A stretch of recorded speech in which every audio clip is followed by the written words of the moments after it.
একদম মাইক্রো ঝর্ণা, একদম ছোট সাইজের। দেখতে পারতেছেন কত বড় বড় পাথর, অনেক বড় বড়।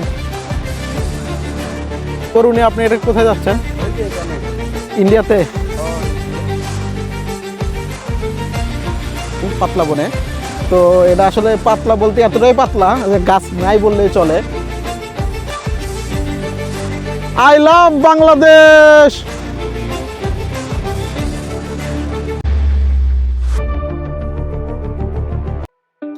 প্রকৃতির অপরূপ সৌন্দর্যে ঘেরা কলমাকান্দা পাঁচগাঁও। এখানে দেখতে পারবেন উঁচু উঁচু পাহাড়, ঝর্ণা। আপনারা চাইলে একদিনে ঘুরে আসতে পারেন। ঢাকা উত্তরা থেকে মাত্র 185 কিলোমিটার দূরে অবস্থিত। আজকে আপনাদেরকে এই ভিডিওতে দেখাবো চন্দ্রডিঙ্গা পাহাড়, পাতলা বন, চিন্মি পাহাড়, সাত শহীদের মাজার। পুরো ভিডিওটা দেখার আমন্ত্রণ রইল। তো আমার পিছনে যে পাহাড়টা, এটা হচ্ছে চন্দ্রডিঙ্গা পাহাড়। তো পাহাড় আসলে বিশাল পরিমাণে উঁচু। আমাদের দেশে এত সুন্দর সুন্দর যে জায়গা আছে, এটা আসলে আমরা জানি না। আমরা একটু সুযোগ পেলেই ইন্টারন্যাশনাল ট্যুর দেওয়ার চিন্তা ভাবনা করি। আমাদের উচিত আগে নিজের দেশটাকে দেখার জন্য, তারপরে না হয় আমরা দেশের বাইরে গেলাম। এই যে নিচে, এই যেখানে দেখা যাচ্ছে এটা একটা পিলার, পিছনে এই যে পাশে লেখা আছে ইন্ডিয়া, এবং এই যে পাশে লেখা আছে বাংলাদেশ। তো কেউ হয়তো দুষ্টামি করে এই পিলারটা ভেঙে ফেলেছে, ভেঙে হয়তো এদিকে গড়িয়ে দিয়েছে। কারণ যেহেতু এদিকে বাংলাদেশের বর্ডারের এই প্রান্তে ইন্ডিয়ার আর যারা আছে এরা ওই পাহাড়ের ওই পাশে, ওরা খুব একটা বেশি এদিকে আসে না। এই কারণে হয়তো তারা এটা খেয়ালও করেনি।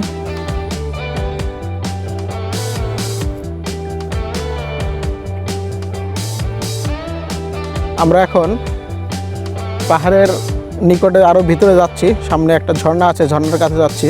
ভিডিওটা কন্টিনিউ আপনারা দেখতে থাকুন। মোটামুটি অনেক ভিতরে চলে এসেছি।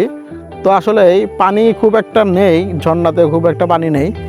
তো এখানে দেখা যাচ্ছে অল্প অল্প কিছু পানি ওদিক থেকে গড়ে গড়ে আসতেছে। তো এখান দিয়ে, এই যে এখান দিয়ে ওই ঝর্ণার মতো হালকা হালকা পানি চুয়ে আসতেছে।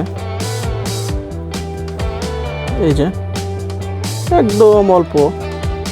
আমার পিছনে মিনি ঝর্ণা, মিনি বললেও ভুল হবে, একদম মাইক্রো ঝর্ণা, একদম ছোট সাইজের। আমাদের যে চন্দ্রডিঙ্গার যে মেইন পয়েন্ট, যে ঝর্ণা ওয়াটারফল এসেছি। তো দেখতে পারতেছেন কত বড় বড় পাথর, অনেক বড় বড় বিশাল বিশাল পাথর। তো এখানে আসলে যেরকম আশা নিয়ে আসছিলাম ওইরকম পানি নেই, কারণ এখন যেহেতু বৃষ্টি হয় নাই, এই কারণে পানিটা নেই, পানি খুবই কম। তো হালকা পাতলা এখান দিয়ে পানি আছে।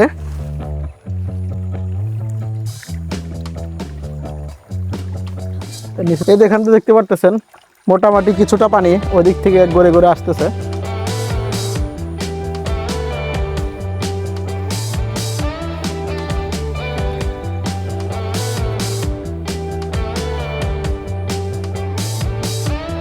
এখানে পানি যতটুকুই আছে অল্প পানি, কিন্তু পানিটা প্রচণ্ড পরিমাণে স্বচ্ছ এবং পরিষ্কার।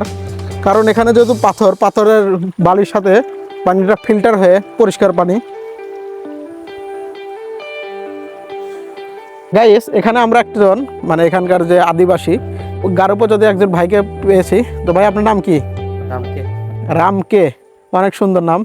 তখন এই যে গরু নিয়ে আপনি এটা কোথায় যাচ্ছেন? এই যে এখানে ইন্ডিয়াতে। ইন্ডিয়াতে ওইখানে ও, মানে এখন অলরেডি আমরা ইন্ডিয়ার ভিতরে আছি। উনি বাংলাদেশ থেকে গরু নিয়ে আসে, আপনারা দেখতে পারতেছেন। মানে অনেক সুন্দর পরিবেশ। তো তো এখান থেকে যে গরু জঙ্গলের লতা পাতা ঘাস সমস্ত কিছু খাচ্ছে। এখান থেকে আপনাদেরকে একটু দেখাই, এই যে গরুগুলো। তো ভাই, এতে কোনো সমস্যা হয় না? না না, ও, আপনাদেরকে ইন্ডিয়ার পুলিশ দেখলে ইন্ডিয়ার পুলিশ কিছু করবে না। কিছু করবে না? না, ও আচ্ছা, ঠিক আছে ভাই, ধন্যবাদ। তো ভাই, এখানকার যে আদিবাসী ভাই আছে তার সাথে কথা বললাম। তারা এখানে রেগুলার যাতায়াত করে এবং তারা ইন্ডিয়াতে থাকে দিনে বেশিটা টাইমে। তো তাদের কোনো সমস্যা নাই, কারণ তাদের ফেস কাটিংটা গারো জাতির। তো কারণ ওই পাশেও গারো জাতি আছে, তারা ওই পাশে গারো জাতি। তারা আসলে অ্যাকচুয়ালি বুঝতে পারে না যে এটা আসলে উনি বাংলাদেশের না ইন্ডিয়ার।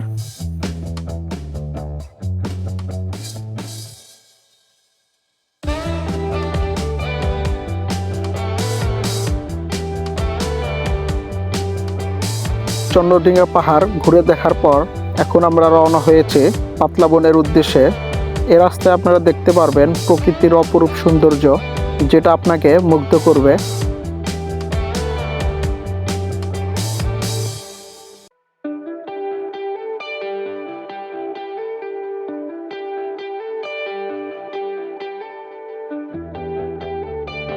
আমি এখন চলে এসেছি আমাদের যে দ্বিতীয় পয়েন্ট পাতলা বনে।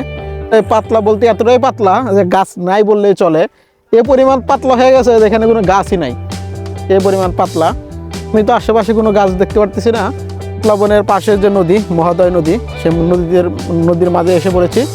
তো নদীতে একদমই পানি নেই, পানি শুকিয়ে গিয়েছে, কারণ এখনও তেমন কোনো বাংলাদেশে ইন্ডিয়াতে কোনো জায়গায় বৃষ্টি হয়নি। মূলত এই নদীর যে পানিটা, এই পানিটা এই মেঘালয়ের যে পানি, সেই মেঘালয় থেকে এই পানিটা প্রবাহিত হয়ে বাংলাদেশে প্রবেশ করে। এ জায়গায় আসলে আপনারা মনটা ভরে যাবে, কারণ ন্যাচারাল পরিবেশ, মুক্ত বাতাস, মুক্ত অক্সিজেন, কোনো যান্ত্রিক কোলাহল নেই, কোনো শব্দ নেই। জায়গায় এসে মন খুলে অক্সিজেন নিঃশ্বাস নিতে পারবেন, আপনার হার্টও ভালো থাকবে, মনও ভালো থাকবে।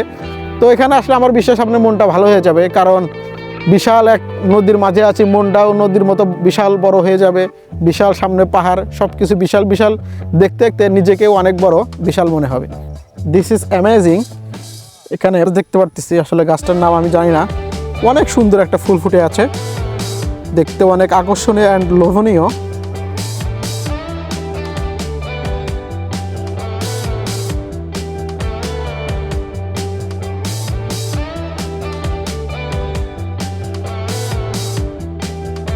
প্রকৃতির অপরূপ সৌন্দর্য দেখতে দেখতে ছুটে চলেছে এবার আমাদের গন্তব্য চিনমি পাহাড়। চিনমি পাহাড় দেখতে যাওয়ার সময় দেখতে পারবেন ডান সাইডে উঁচু পাহাড়, যেটা আপনাকে বিস্মিত করবে।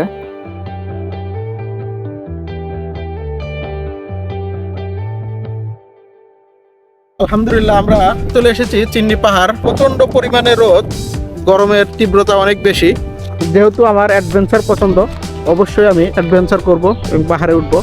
তো তার আগে আমি ড্রেসটা একটু চেঞ্জ করতে চাই, কারণ একটু প্রচণ্ড পরিমাণে গরম, তো তাই একটু হালকা পাতলা কিছু পরে তারপরে দেন আমরা পাহাড়ে উঠব।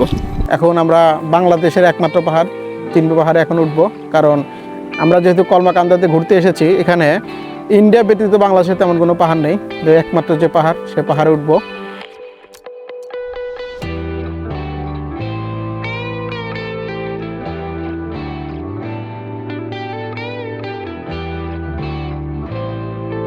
I love Bangladesh.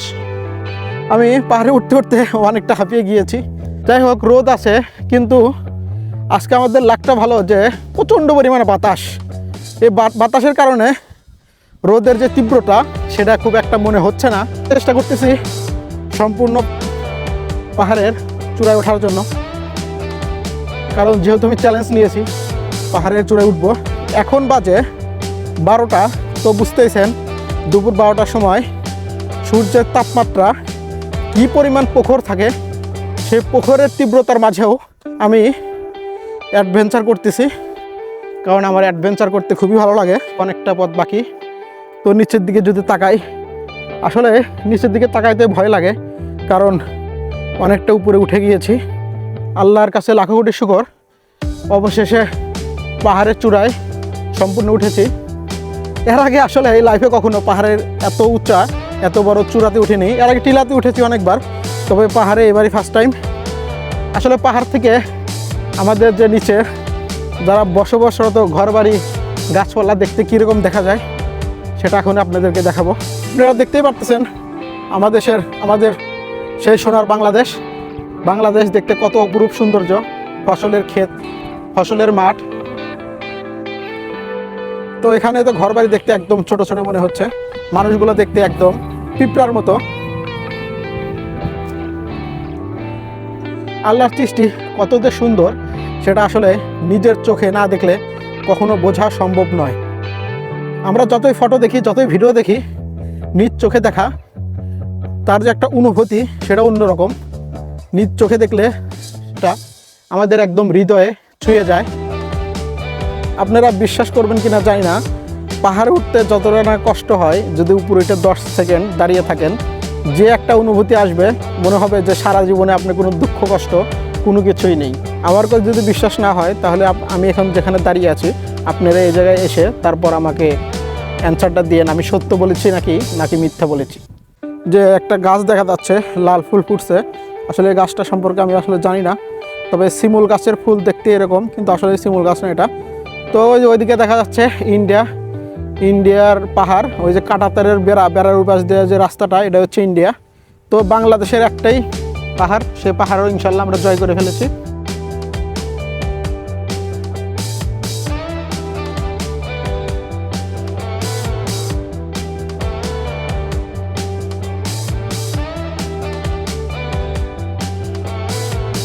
পাহাড় থেকে নামতেছি, অবশ্যই সাবধানের সাথে নামতে হবে, কারণ পা স্লিপ করলে একদম দেখতে পারতেছেন কী পরিমাণ ঢালু। অনেক সাবধানের সাথে নামতেছি। তবে পাহাড় থেকে আমাদের বাংলাদেশটা দেখতে সুইজারল্যান্ডের মতো লাগতেছে আমার কাছে। সুইজারল্যান্ডটা কেন বললাম, কারণ সুইজারল্যান্ডের যে ভিডিওগুলো আমরা ক্লিপগুলো দেখি, ওখানে বিশাল পাহাড়ের ভিতর দেখা যাচ্ছে যে গরু ঘাস খাচ্ছে। তো এখানেও আমাদের এরকম বাংলাদেশে ক্ষেতের ভিতর গরু ঘাস খাচ্ছে। সর্বশেষ গন্তব্যের দিকে যাচ্ছি, 7 শহীদের মাজার।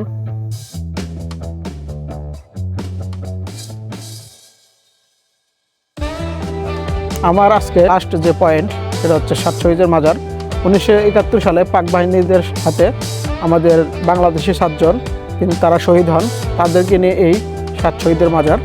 তো এই যে আমার পিছনে দেখতে পারতেছেন, এখানে হচ্ছে 7 জন শহীদ কবরস্থ করা হয়েছে তাদেরকে। এই মাজারের চারপাশে মেহগনি গাছের সৌন্দর্য আপনারা দেখতে পারবেন, এবং মাজারের ডান সাইডে দেখতে পারবেন এই নদীতে ভারতের মেঘালয়ের পানি প্রবাহিত হয়। এখন নদীতে তেমন কোনো পানি নেই, কারণ মেঘালয়ে বৃষ্টিপাত না হলে এখানে পানি আসে না। আমি ভিডিওর শেষ প্রান্তে চলে এসেছি। আমাদের এখন কমলাকান্দের দিকে আবার রওনা হব, ওখান থেকে আমার বাস উঠে আমাদের যে গন্তব্য সেখানে পৌঁছে যাবো ইনশাল্লাহ।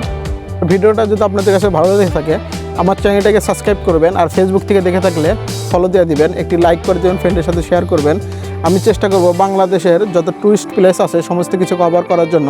এবং আমার হাতে দেখতে পারতেছেন এটা হচ্ছে পাসপোর্ট, এটা হচ্ছে আমার পাসপোর্ট। তো আমি চিন্তা ভাবনা করেছি আমি ইন্টারন্যাশনাল ট্যুর দিব, আপনাদেরকে সমস্ত কিছু সুন্দর সুন্দর জায়গা দেখাবো। তো আমার চ্যানেলে যখন 50,000 সাবস্ক্রাইবার হবে তখন আমি ইন্টারন্যাশনাল ট্যুর দিব, এবং ট্যুরটা একটু ভিন্ন রকম হবে, সকলের মতো নয়। কারণ আমি কোনো প্যাকেজ নিয়ে কোনো দেশে ট্যুর দিব না, কারণ ফুল টাইম কোনো এলাকা দেখানো যায় না। আমি চেষ্টা করব যেগুলো প্রত্যন্ত অঞ্চল, ওখানকার লোকের যে জনবসতি, তারা কীভাবে জীবনযাপন করে সেটা আমি আপনাদেরকে দেখাবো। কিন্তু এটার জন্য অবশ্যই লং টাইম দরকার। দেখা হচ্ছে নতুন কোনো ভিডিওতে। আল্লাহ হাফেজ।